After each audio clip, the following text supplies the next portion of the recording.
Morning everyone, मेरा नाम अभिषेक गहरे।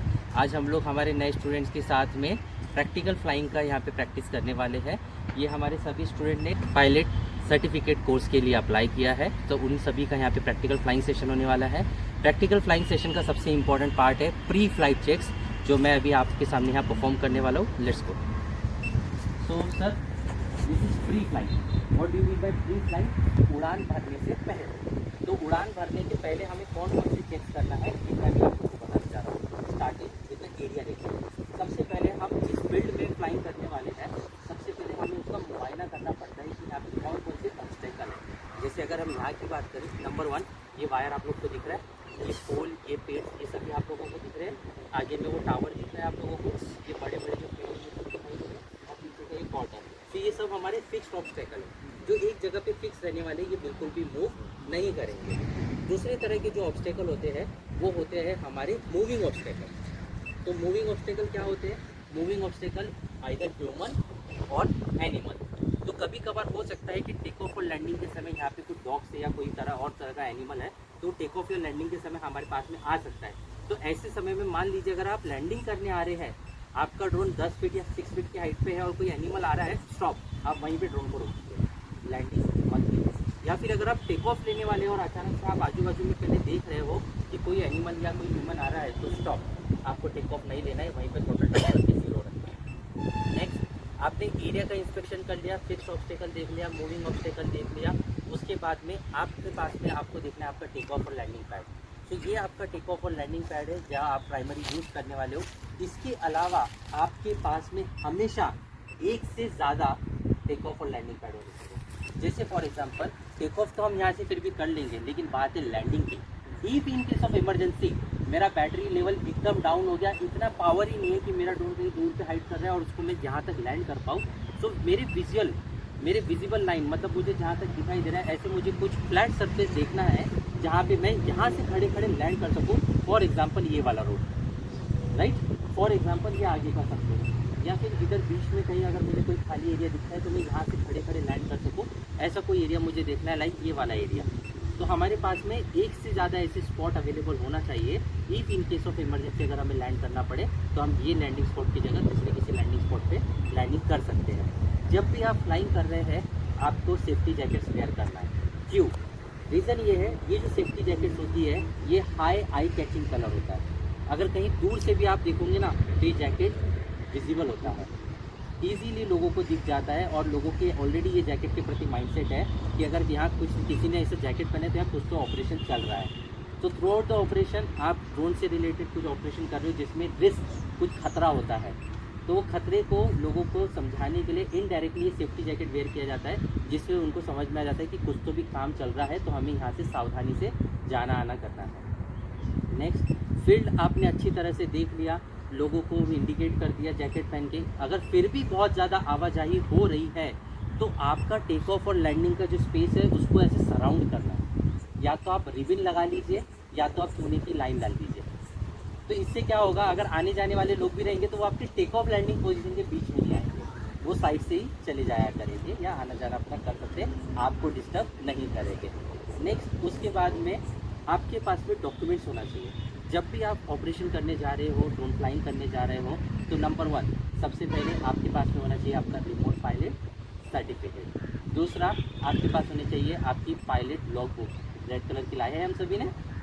तीसरा, आपके पास में होना चाहिए आपके ड्रोन का रजिस्ट्रेशन सर्टिफिकेट। आपने ये जैसे इस ड्रोन में देखा होगा, यहाँ पे एक नंबर प्लेट लगी हुई है जिसमें आपका UIN, unique identification number, drone registration number आपका लिखा हुआ है। चौथा, आपके ड्रोन का insurance.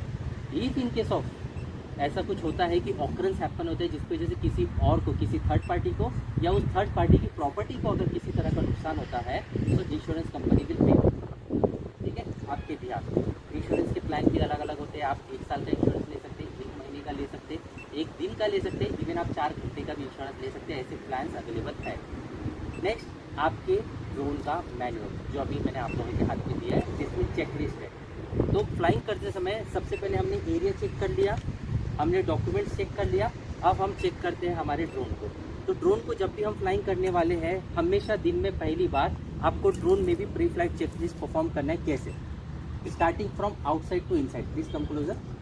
So starting from outside to inside, सबसे पहले propeller check all leading edge and trailing edges of the propeller, all propellers.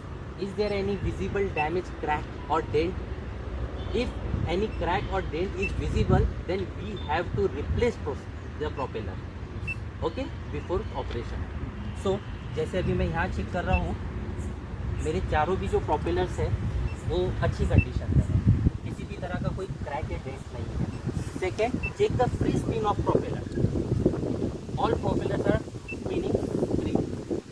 उसके बाद में next, check the proper orientation of the propeller. अब ओरिएंटेशन कैसा पता करेंगे? अकॉर्डिंग टू दिस ड्रोन, मैंने आपको बताया था 2 जगह पे मार्क होते हैं, एक फ्लाइट कंट्रोलर पे और दूसरा जीपीएस पे.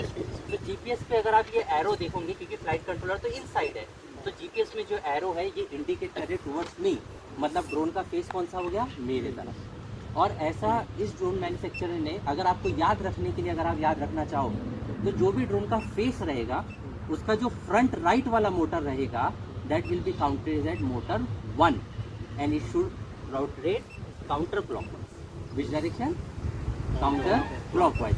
तो जैसे ये फ्रंट साइड है, राइट साइड का motor is motor 1 and 1 should be move always counter clockwise. तो यहाँ पे बराबर काउंटर क्लॉक लगा है, अपोजिट क्लॉकवाइज लगेगा, उसके अपोजिट काउंटर क्लॉक लगेगा, उसके अपोजिट क्लॉक लगेगा. ठीक है. Always check the tightness of the bolt.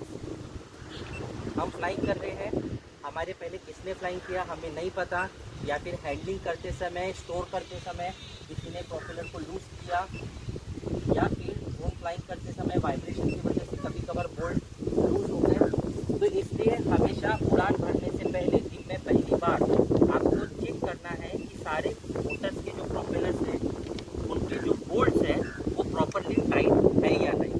Do not over tight the bolts. आपको बिल्कुल भी ओवर टाइट नहीं करना है. ठीक है. हमेशा आपको जितना जोर लगाना है 2 से 3 उंगलियों का, बस उतना ही लगाया, उससे ज़्यादा जोर नहीं लगाना है, अदरवाइज जो थ्रेड्स है वो टूट जाएंगे. देन उसके बाद में next, check the main frame, main body of the drone. Is there any visible crack और dent available?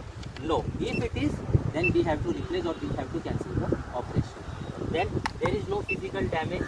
Check undercarriage. Is there any physical damage on undercarriage? Not visible. Check antennas. Check GPS. Is there any physical damage? Antennas are fit properly. Okay. Now goes to battery. So this device is called as battery checker. हम जो battery use कर रहे हैं ये है हमारा 6 cell का battery, lithium polymer battery. तो इसमें बैटरी के हमारे पास में 2 लीड्स है, एक है हमारा मेन सप्लाई, दूसरा है हमारा बैलेंसर. तो जब मैं बैलेंसर के साथ में इसको अलाइन करके लगाता हूँ, तो ये हमको एक वोल्टेज देता है 6 से और 25.1. ये मैं आप लोगों को वहाँ छाव में करके दिखाऊँगा. अभी फिलहाल मैंने चेक कर लिया 25.1, ये मैं आप लोगों को वहाँ चेक करके दिखाऊँगा. ओके. देन हमने अभी सारा ड्रोन इंस्पेक्शन कर लिया, सारी चीज़ें प्रॉपर है, we are good to go. Just check the transmitters. तो ट्रांसमीटर्स की अगर हम बात करें, तो मैंने अभी ट्रांसमीटर ऑन करके रहता है, इसके चारों लाइट शुरू है, विच मीन्स ये 100% चार्ज है, so we can fly. Then always remember, जो स्विच ई है ये अप साइड होना चाहिए, जो स्विच जी है ये लेफ्ट साइड होना चाहिए, क्योंकि ये दोनों स्विच में हमारे फ्लाइट मोड्स हैं, जिसको मैं और डिटेल में भी थोड़ी देर में बताऊँगा. सो ओवरऑल अभी तक मैंने जितनी चीज़ें बताई, सर सबसे पहला एरिया रख के हमें एरिया को देखना है, ऑब्स्टेकल, मूविंग ऑब्स्टेकल. दूसरा, डॉक्यूमेंटेशन, हमारे पास में कौन कौन से डॉक्यूमेंट्स हमें कैरी करना है अगर हम किसी भी तरह का कोई कमर्शियल ऑपरेशन या ड्रोन ऑपरेशन करने जा रहे हैं. तो तीसरा, अगर हमारे पास में ड्रोन है तो उसका हमें इंस्पेक्शन अच्छी तरह से करना है, बिना इंस्पेक्शन के ड्रोन फ्लाइंग नहीं करना. अंडरस्टूड? तो ये होती है हमारी pre flight checklist. Okay. Yes. So we have done our pre-flight checklist. We are ready to fly. Let's see for the flight. All the best. Thank you.